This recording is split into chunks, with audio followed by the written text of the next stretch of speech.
Making a circle in crochet is pretty easy once you get used to how it works. First, we're going to make a center ring to start with. So traditionally, you make the center ring by creating a chain. I usually make one 5 stitches long. So 1, 2, 3, 4, 5. And then you slip stitch into the other side of the chain to make a ring.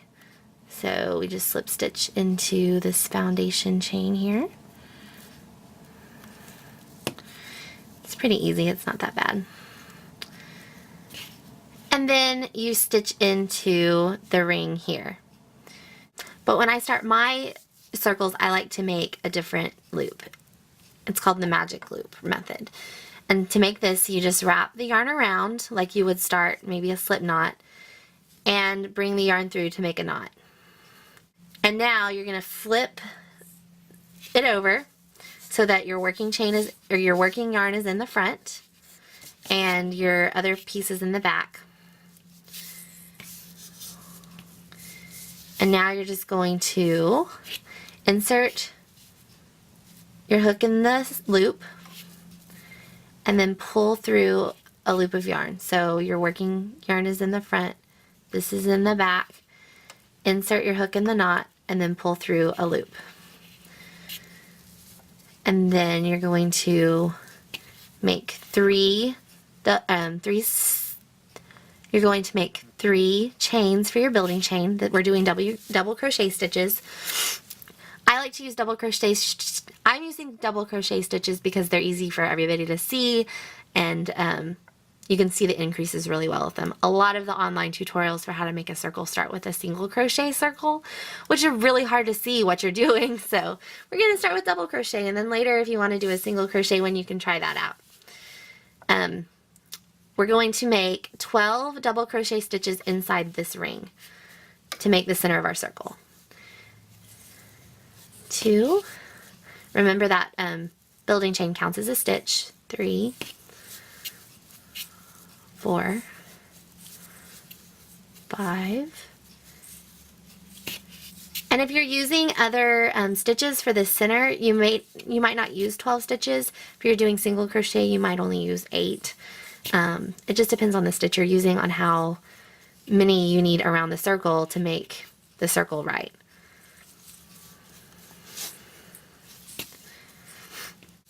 10, 11, 12. And this is why this is called the magic ring method. You pull your tail and this center just tightens up. And if you pull hard enough, it'll almost disappear. Now we're going to have to weave this in later so it doesn't come undone, because this sometimes does it, especially with slippery yarn. You really don't want to use this method with slippery yarn because it can loosen up over time. See how I can pull that open? But once we kind of weave this in back and forth some, it won't loosen up any.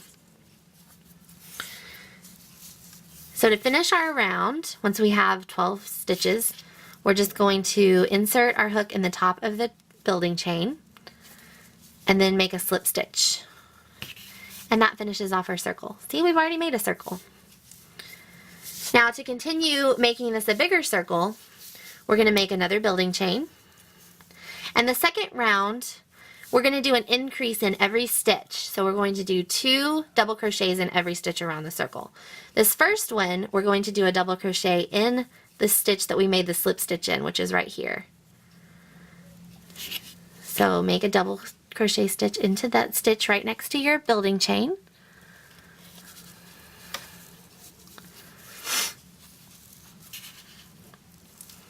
And now make 2 double crochets in every stitch around the circle.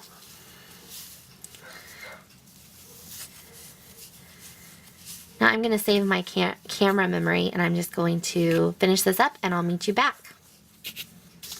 So if you did your round correctly, you should have 24 stitches all the way around, because we did 2 stitches in each of the 12 stitches from the row below.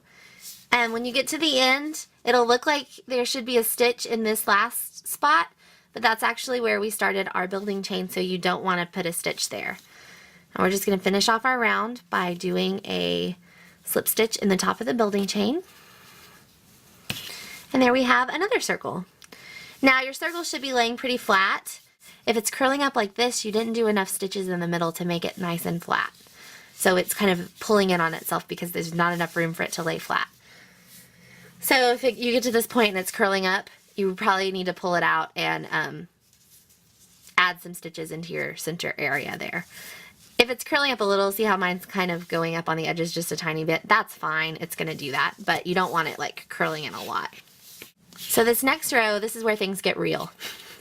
I'm just kidding, it's not that bad. Do our building chain. And in the last one we increased in every stitch, now we're going to increase in every other stitch. So we made, this is one stitch, so in the next stitch we're going to make an increase.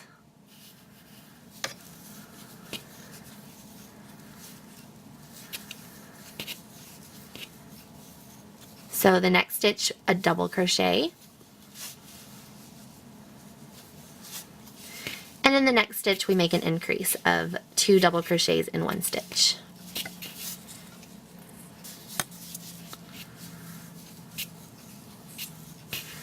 So if you see this, it's one stitch, 2 out of 1, 1, and then 2 stitches to make the increase.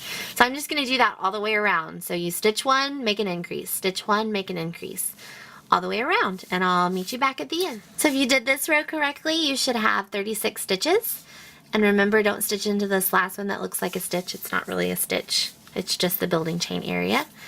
And then slip stitch into the top of the building chain to finish off your round. See how my edges are curling up slightly? It's just kind of curling up a little. That is perfectly fine.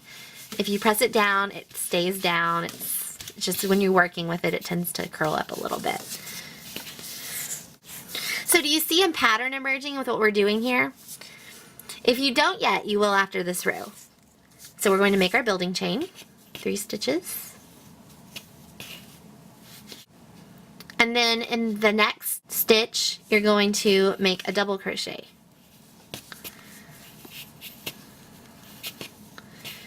And then the next one, you're going to make your increase.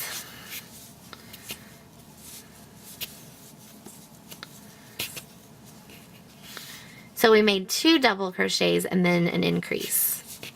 And then you're just going to do that around.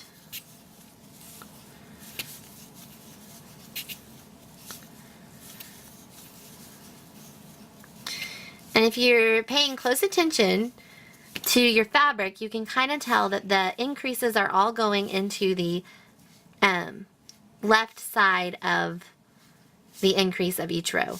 So this is the first row we did increases. We did increases on every row. And then this one, we did the increase in this left or right if you're a lefty stitch. We did the increase. And then in this one we did, on this left side of this increase, we did an increase. So if you're looking at your piece, you can kind of see those emerge. And so I'm just going to continue around making 2 double crochets and then a increase of 2 double crochets in one stitch, 2 single double crochets, and then an increase. And I'll meet you back at the end. I lied, I'm not done yet. I just wanted to tell you what I do to remember where I'm at whenever I'm doing these, because when you get to bigger increases, sometimes it gets really difficult to remember. So I always say 1 DC, 2 DC, because DC stands for double crochet, increase.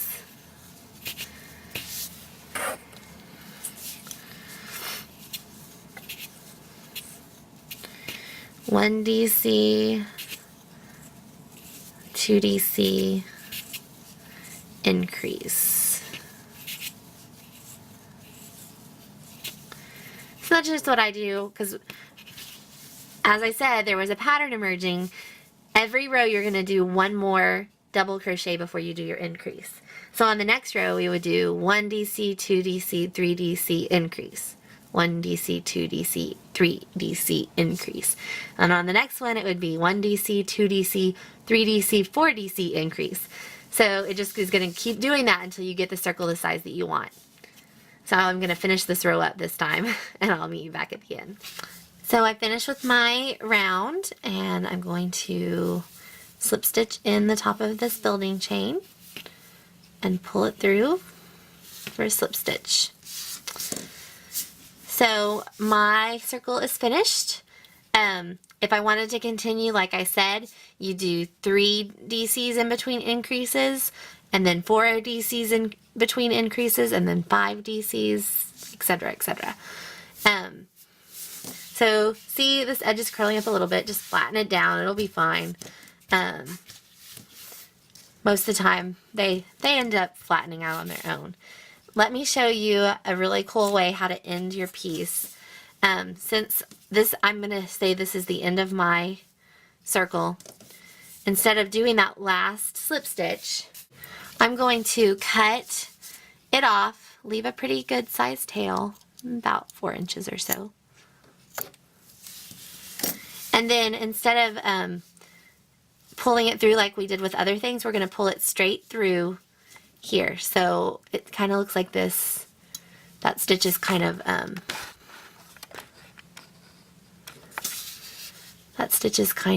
loose right there. So we're going to do that. And then we're going to get our yarn needle. Just put that in through the yarn needle. And then to finish this off, we're going to stitch into, not the building chain, we're going to stitch into this next one. So stitch under both sides of the V, and then pull it through. You don't want to pull it too tight. And then we're going to go down through this center of this stitch, and then we're going to go through the back of the stitch. So those two.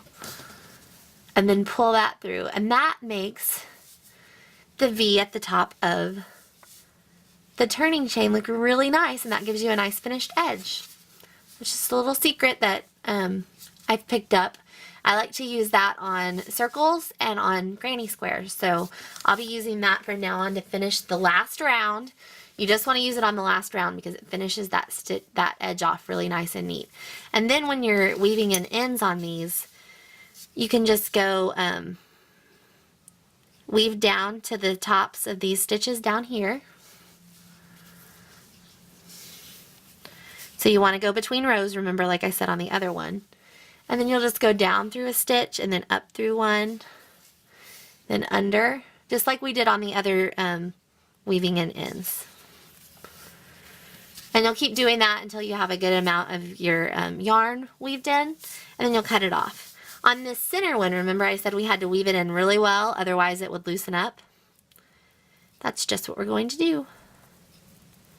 So what I like to do with this one is I like to go back under all of these stitches at least once, just to kind of tie that in there really well. So I just kind of weave it under as many stitches and pull it tight as I go. Then weave it under some more. That's probably good. And then I weave it up to the next row. So you can kind of go under some of these stitches. And now here's my next row. See the little legs right here? Just kind of go under some. And then weave up under some. You just want to make sure you weave in and out really well so when you pull this, it won't loosen up any. And that's how you finish off your circle. So I hope you all have made your circle through this video. And I have a visual guide on the blog that I'll show you. And then next time we will learn how to make a granny square, which kind of uses the same techniques that we learned with the circle. And you know, you can also make a circle and then make a granny square around it. So making circles is really great for so many things, and I really hope that you learn how to do it and see your crochet horizon broaden.